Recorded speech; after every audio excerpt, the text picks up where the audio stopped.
Hi there, welcome back. You know that phrase, what goes up must come down?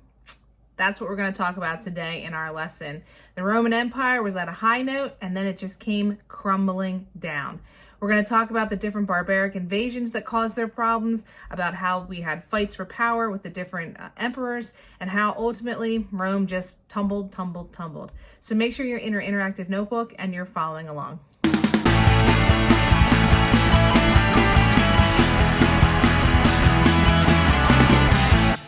All right, let's go ahead and get started. We're on page 9 of your interactive notebook. And again, we're talking about the fall of Rome.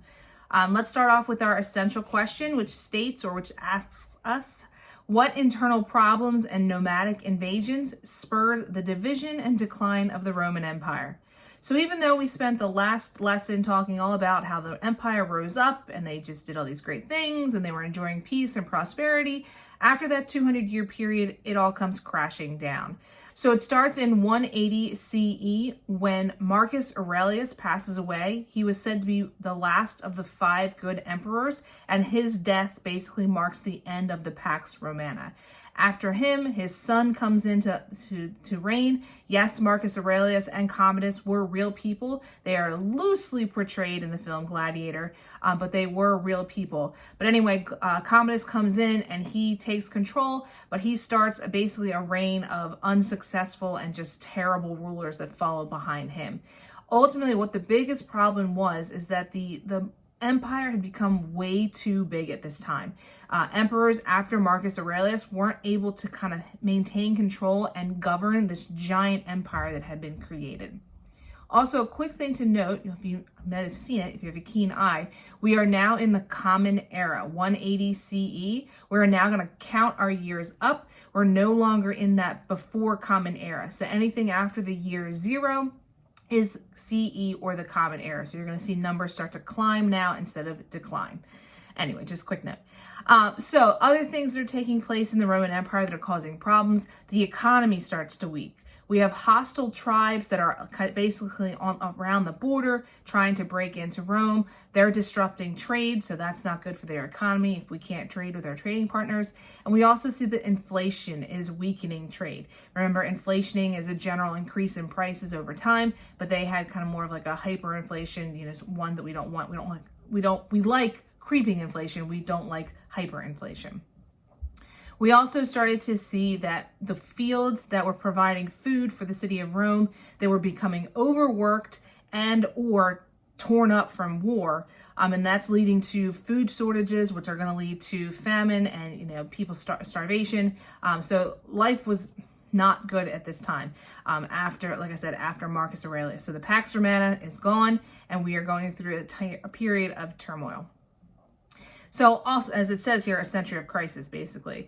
By the 3rd century CE, or by the year 300, I guess we're in the 3rd century, Rome's military was basically in turmoil as well.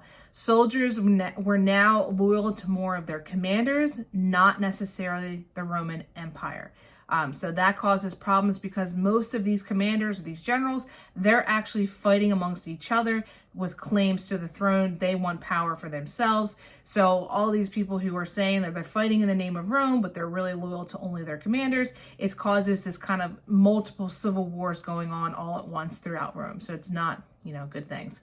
The government actually decides to enlist mercenaries, which are paid for fighting troops, or soldiers that are paid to fight in the name of Rome, but they're not necessarily loyal to Rome. These are guys who just kind of like jump off the boat, like, hey, I'm here for money. I'll do what you want me to do. But really, the person I'm really working for is whoever's going to pay me the most money. So they really don't have that much loyalty to Rome. They have loyalty to the money that they're getting. Most of the average citizens by this time lost interest in Rome. They're just kind of like, all right, if whatever happens. We don't really care anymore. They just really have lost that interest. That idea of the Roman Empire and, the Roman Republic, it's dying out fast. And people are just kind of like, I don't really feel like fighting for it anymore because those days are done.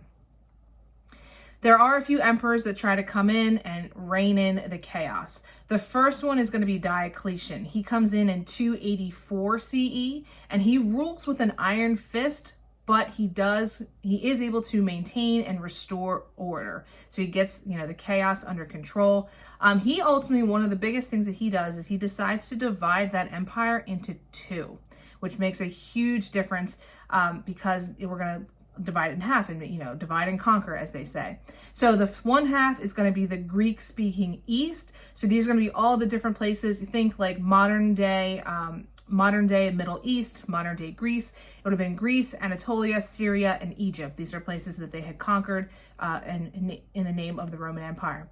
The West is going to be the Latin speaking part, which would be Italy, Gaul, Britain, and Spain. So kind of think the East was kind of like modern day Middle East area.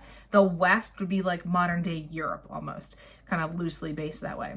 Diocletian decides to rule in the East, and his co-ruler is going to rule in the West. By 305 CE, Diocletian had some ailments, some illnesses, things like that. So he decides to retire, and like as soon as he retires, Rome goes right back into another civil war. They're vying for more power again. Everybody wants to be the ruler. So again, all the order that he had restored just kind of goes down the toilet, unfortunately. Now, the person who comes out of those civil wars victorious is this guy here. This is Constantine.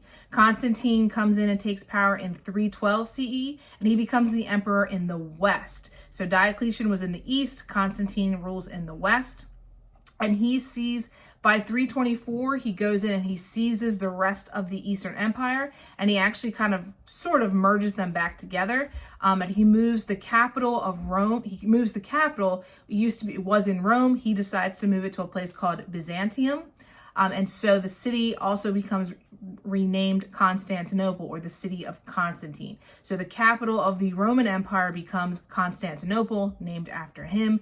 And this part of the empire also becomes known as the Byzantine Empire. We'll talk more about that in a little bit. So how does this empire ultimately come down to, how does it crumble? There's a couple things that happen in addition to what has already happened. We have Germanic invasions. As you can see on the map here, we've got a lot of stuff going on, a lot of arrows going all over the place, but we have nomadic barbarians that are coming in from all over the place, from modern day Europe, from modern day Asia, all just kind of out and about wanting to invade and conquer.